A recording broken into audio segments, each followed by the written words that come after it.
Kia orana family, kia orana. I was just looking over at these old posters here dating back to Saturday 8th of May 2010. It was obviously a concert that at some point in time I birthed, but I thought I'd just actually talk a little bit about that because 2-3 days ago I was out in my storage going through some cartons, and inside the cartons I came across 13 posters which I had developed for the Aitutaki Cyclone Relief Benefit Concert, which was held in Hastings, May the 8th of 2010. I just wanted to actually take you back on the journey of how that actually all came to be, how the concert came to be, and etc. So 2010 in February, on February the 9th in the evening, going into February the 10th in the morning, the island of Aitutaki was slammed by a cyclone, which they called Cyclone Pat. And it did a fair bit of damage to the infrastructure, to the homes, to the roads, to the businesses up there in Aitutaki. I whakapapa to Aitutaki through my grandmother, who was a Strickland, Edward Strickland line. So I whakapapa to that island through my grandmother, my mum's mum. So this island had suffered some devastation, and it was probably about 3 or 4 days after the island had suffered devastation. I actually hadn't seen any footage of it until one day I was at my parents' place, and my sister Mona, she was there. And Mona at the time was I think she was the secretary or the treasurer of the Aitutaki cultural group in Hastings. And my brother-in-law, Makarei, and he was the cultural leader. And my elder sister, Moiro, she was very much a part of it, as well as the rest of my family in different spaces. I had actually danced in Aitutaki when I was like in my 20s, going back to the early 80s, mid-80s, somewhere around there, 1986, 87, 88, I would have been dancing in there somewhere. So our family had a definite connection to the island. I was at my parents' place watching this, and Mona was there, as I was saying, on TV, and I hadn't seen any video or TV footage, and my mind immediately went to, the poor cousins, they're up there in the cyclone belt, and just like we are in the earthquake, gosh, I hope that they're not suffering too much. And we're watching TV, and the first shot that came up on TV was my mum's sister, Auntie Kura. Pockets. Auntie Kura was in her home, and her house was gone, and she was sitting in the ruins of her house, and my uncle, and she was talking about my uncle, how she had to throw herself over the top of him to prevent debris from flying all around him. And I'm watching this thinking, my gosh, this is not good. So I turned to my sister and I said to her, what discussions are being had around in terms of fundraising, etc., to help Aitutaki? And she said, there's a meeting this afternoon, come along with me. So her and I went out to Flaxmere. We travelled out together. We got out there, and people were, obviously coming up with ideas of how they could fundraise to help the island. And I knew that our community, the Cook Island community, had always been fundraising, and there wasn't a lot of money left in the kitty, And I knew also that Cook Islanders are New Zealand citizens. We carry New Zealand passports, and they use New Zealand currency up there. So in my mind, it was like, well, does it matter whether it's Aitutaki, Raro, or Timaru, or Whakatane? It's all New Zealand citizens, isn't it? So with that approach, that just opened up a lot more real estate around how we could go about casting the net wider to the wider community and getting the wider community involved. And so I went to this meeting, and people were talking, and they were talking about things like doing fundraisers, battens up, selling raffles and all that. And they opened up the floor, and I don't know how this happened, but I found myself standing up and walking to the front, and I turned around, and all the kaumatua of the Cook Island, all the mitua, they were all there, all our elders, they were all in the room, and I said that I would like to put together a music concert, and I had some strong suggestions around how to do that, and one of them was I wanted to work with a team of 3 plus myself, 4. I'd had experience working with these chaps before, and we had done some events before, and we were successful with that. And I wanted the community to be as one, regardless of what your allegiances, your alliances were with whatever church you were involved in, CICC, Presbyterian, Seventh-day Adventist, Latter-day Saints. Doesn't matter. It's not about any of the labels. It was about the people that were suffering devastation. So I called for that unity, that we all come together, the total community come together, irrespective of what was happening. I mean, it had to be Aitutaki, it could have been Mangaia, it could have been Fiji. Let's just do something as one. And I got up and I spoke these words, and I said that I wanted to work with these 3 people, and they would help me, but I wanted everyone to come together. And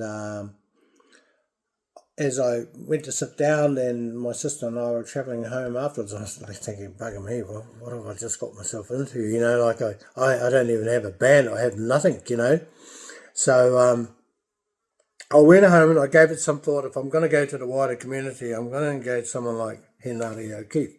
He was at the time involved close to the Hastings City Council, but he also had strong links with the Cook Island people.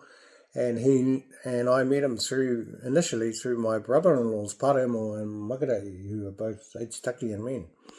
And I knew he'd be a fantastic person because he's got good humour, he's musical, he's relatable to the entire community, and people would be able to relate. So I asked him if he'd consider being the MC, and he said to me, where are you going to have this event? And I said, obviously the Cook Island Hall. And he goes, the acoustics are not all that great in there, and I know that. And I said to him, but it's free, and hey man, I'm on a bit of context. I was actually unemployed at the time. I had no money, I had no job.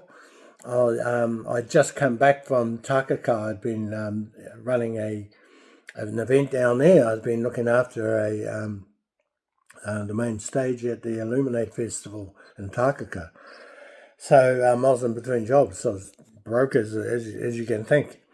So we set about having this discussion, and then he said, listen, leave it to me. I'm going to ring John Buck. I'm going to set you up a meeting with John Buck, who looks after the Hawke's Bay Opera House. And I'm like, what? And anyway, the very next day he rang me back. He goes, okay, so tomorrow at 10 o'clock you've got a meeting with John Buck. And also come up here and meet Lawrence Yule, who was at the time the Mayor of Hastings. What business have I got to do in the Mayor's Chambers, So I go to these meetings, and I go up and I meet Lawrence, and Lawrence is very hospitable, and he just opened up the city for me. He just said, whatever you need, David, just let me know. I'm like, wow, this is interesting. And we went down, we met John Buck, and we had a look around the Opera House, and I don't recall how many seats were in there, but we put $1 value on every seat, and we took out a couple of the front rows because we wanted a space to dance and all this. And the Hawke's Bay Opera House were super generous. They offered up the use of the Opera House for free. The ushers would volunteer their time, so they were going to call for volunteers. What else? They also took 1% of the total takings of the entire event, and also they drove the marketing and the advertising for the entire event. So I'm like, okay, so we signed up to that and said, yeah, 1%, that's fine. I mean, I've got nothing to bargain with. I'm here at your beck and call, you know.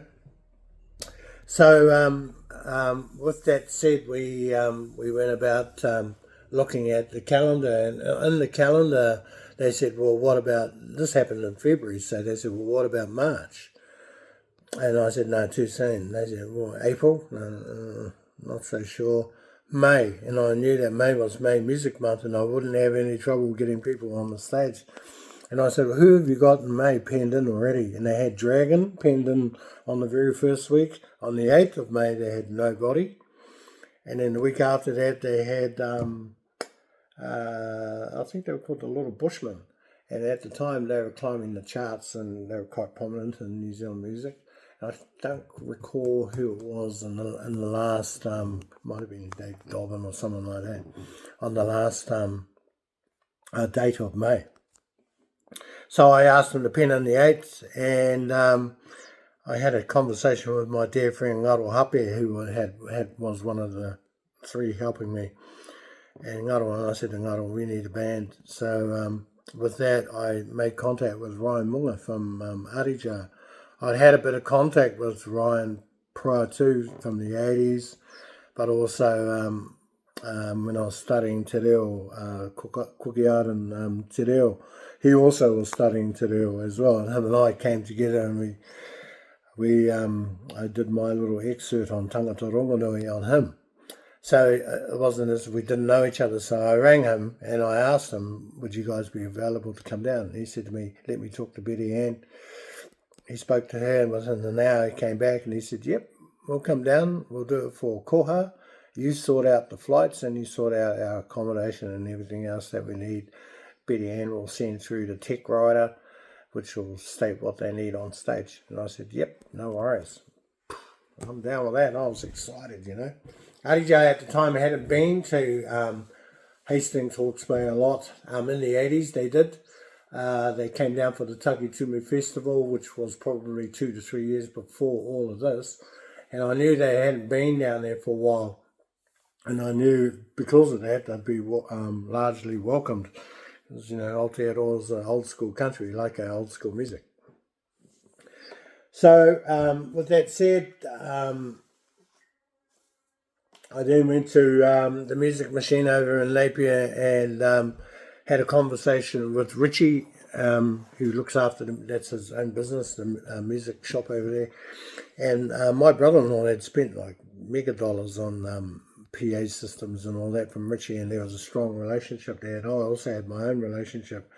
Without hesitation, Richie just basically said to me, walk through the shop and just pick out what you need for the stage. Wow. So, you know, drum kit, congas, percussion, amplifiers, keyboards, what do you need?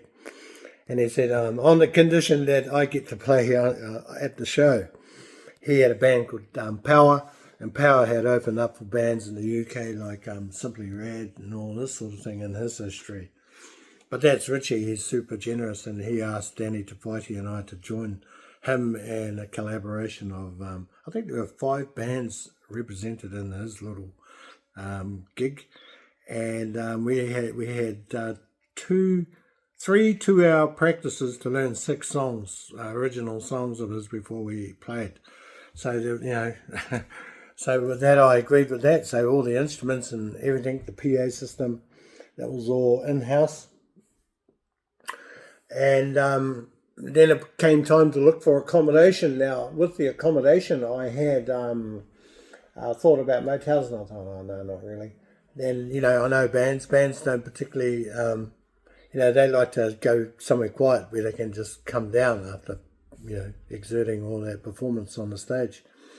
So with that, I just went online and thought, oh, what about a lodge? And I started a name, and there was one called Arapata Lodge, and I think it was in Middle Road in Havelock North. And the photos came up, looked wonderful. It was this huge mansion type place, you know. And I picked up the phone and I rang them, and I asked them if that date was available, and, you know, how many beds there were, how many rooms. They said that's 7 beds, and I'm thinking, cool, Ardijah, there's 5 of them. That means there's a couple of spare rooms choice. And I rang Ngaro and I said to him, that's us, man, we're going to go and stay with the band. So we did. We ended up, that was our little bonus from the whole thing, is that we got to stay with the band, which was really cool. When I was speaking to Arapata, they said, who's the band? And I told them, they go, oh, we really love their music. We love Ardijah's music. What's it for? And I said, for the Aitutaki Benefit Concert. And they said, you can have this for free. Their son had been an exchange student in Aitutaki, and he had left the island the Christmas before February. So he was well acquainted with the island. They were, as a family, so they let us have the whole establishment for free. Now this is where divine intervention really starts to cut in. All this stuff is starting to happen. I'm not even employed and I'm not even having to force anything. It's just opening up. The Opera House, Arapata Lodge, everything's just been given over. So we set about, we went about working, and then I think it was maybe about a month or so after that I made the announcement that we had a band, and they were Ardijah, and we're going to be in the month of music, May Music Month. And the venue is the Hawke's Bay Opera House, which had just been newly renovated. So everyone was so excited. And I remember going to the item practice at the hall, and I walked in. It was kind of late afternoon, early evening, and the place was wall-to-wall packed. There was so much people, all performing, children, mums, dads, the youth, they were all, and it was so wonderful to see. That's a memory that really stands out for me, was just this collectiveness of people coming together to collaborate and to cooperate and to make things happen. So that was a wonderful thing to see. I also was talking to the media. I utilised the whole Cook Islanders and New Zealand citizens, so that opened up a different perspective on it in the media. So people around the community started coming on board, because really it was a community problem, being New Zealand citizens. So that was the pathway we went down. So come today, I had organised that. Ardijah were the last band to fly in. They got in, I think it was around about 11:15 that morning. On the Saturday morning, they flew down from Auckland, and William Kelly, my old cousin, him and I went out to the airport to pick them up. I think we were a bit late, or Ngaro. I think it might have been Ngaro in the car. We were a bit late, and they were already landed. They were getting their bags off the trolley when we pulled up. We picked them up. We had a great conversation coming back to the hall where the tūroro had been planned. We wanted to plan something to thank the volunteers and all the bands, because we knew we wouldn't get that opportunity afterwards, so we'd do it before we even did the gig. So we came to the tūroro, and that was absolutely wonderful. I was so proud that day to see the Hawke's Bay Cook Island community come together like that. And we were sitting down to have lunch. We had a bit of time before we had a 3 o'clock sound check at the Opera House, and we're sitting there having lunch, and my phone rang, and it was Stan Morris. Stan Morris was one of the 3 guys that was working with me, and his wife was really struggling. She was in Cranford Hospital, hospice, and palliative care. Things were not good, and he was giving me an update on Helen, and he then said to me, hey, listen, Helen's favourite song is Somewhere Over the Rainbow, the Ardijah version, the Ardijah cut.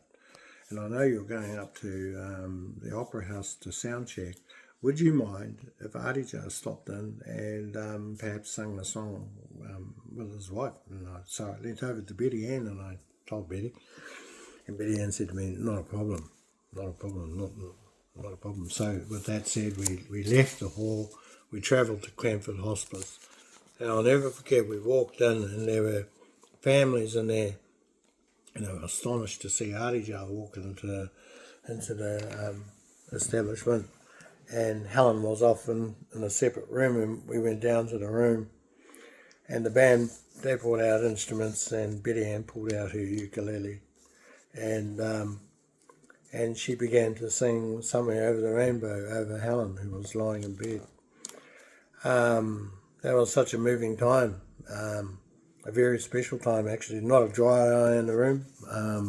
I remember I was crying unashamedly, and there was video footage shot of that time, but we agreed to preserve the mana of Helen and Stan and not share it. So, but what they told me was the absolute generosity of Ardijah, and how sensitive they were to do that even.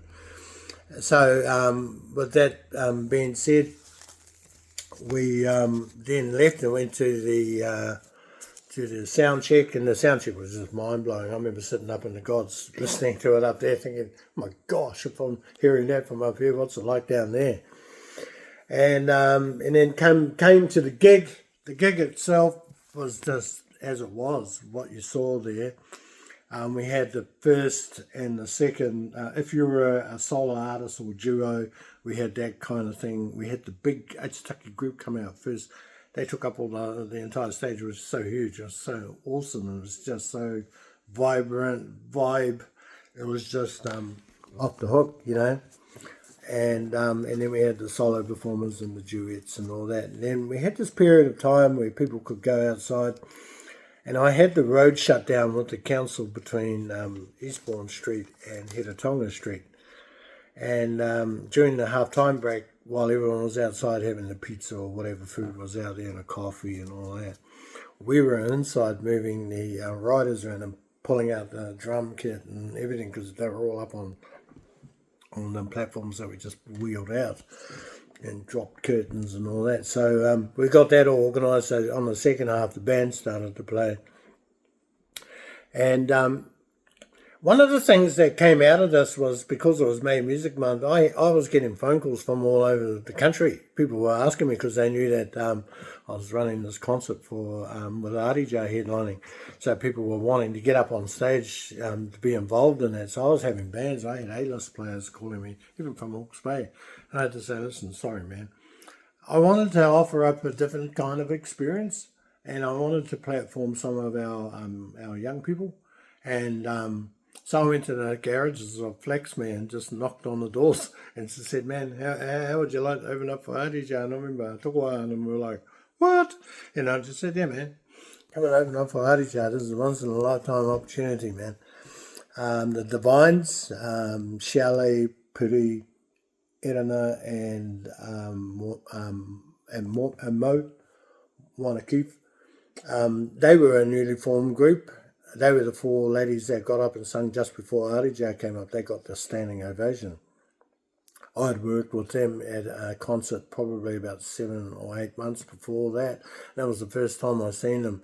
And they got a standing ovation then, so I knew we were in for a treat. So I was not surprised to see them get in the standing O. Opening up for Ardijah, you know. And so, and that was cool.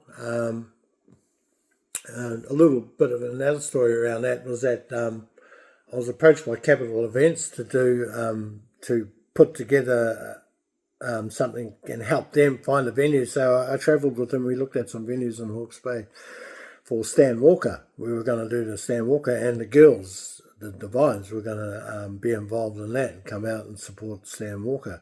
Sony Music, who he was labelled to, they pulled the tour, because they wanted him back in the studio, back to Australia and Sydney. So he went back.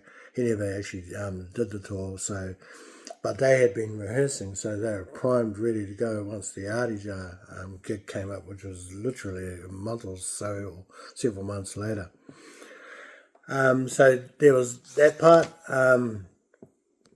You know, the gig itself was really cool. The opportunity to thank people, being on the stage with Lawrence Yule. You know, just being around people backstage and that. Well, it was a huge event. It was such a collaborative event as well. So much people gave of their time and their everything to make that happen. Afterwards, with everything said and done and all the tickets sold, We were the highest grossing date for the month of May. May the 8th was the highest. They pulled in more. We sold more tickets than Dragon, which is what I'm saying, and other bands that were featured that month. We were the highest grossing. I believe they were able to send something like $15,700 odd over to Aitutaki, and and to me, I was really satisfied, because to me that was like $15,000 that we never had from the beginning. So, this whole experience, what it taught me and what it showed me is that if your intentions are right, and they're there to honour, they're there to strengthen, they're there to platform, there was just blessing upon everything without me even trying. And that's straight up, man. Straight up. We raised that money, and like I said, I was unemployed. I was nowhere to be found, but we were able to do all that. So for me, it's just nice to actually talk about this, because, sometimes I forget about some of the things I've been involved in, and I come across an old post and it jogs all these memories for me, and I go, wow, I remember that. So that was nearly like 16 years ago. So, the Hawke's Bay Cook Island community would have been, should have been really proud of itself for that time and space, and I was really proud to be involved and to birth something like this and to see it through to fruition. There was a lot of learnings on there. Not everything went well, there was some learnings in there. There were some people even complaining in there, but we did our utmost best. I never took $1 from that entire venture. It wasn't about me. It was about the image I've seen my auntie on TV. That was the thing. It was about other people. It wasn't so much about me at all. And me talking about this is actually even not about me. I was just the person that I was the tip of the spear, of the arrow, and I was the person at the foremost of it, so forefront of it. But it was an absolute pleasure to put it together and to see it come away like it did, and it's something that I'll be forever eternally proud of being involved in. There's some parts in there now when I look back. A lot of our mitua, a lot of our parents, our aunties, our uncles, they're gone. Cousins that were around in 2010, they've gone. And there's a part of me that feels a bit sad about all of that part of it. There was some strong people in the Hawke's Bay Cook Island community. Mamati, Mrs. Nunn. All these people that were just hugely, hugely involved. There's a whole host of, and I'm not going to get into naming names, but if it were not for an entire community event, the whole thing would never have happened. I just dreamt it up and stood up in front of the community and said, I'm going to put on a concert, and had no idea how I was going to do it. So there you go. There's a little bit of a backstory of how that all came to be. I hope you enjoyed the little kōrero. Sorry for talking so much, but it's nice to share this stuff. Ka kite.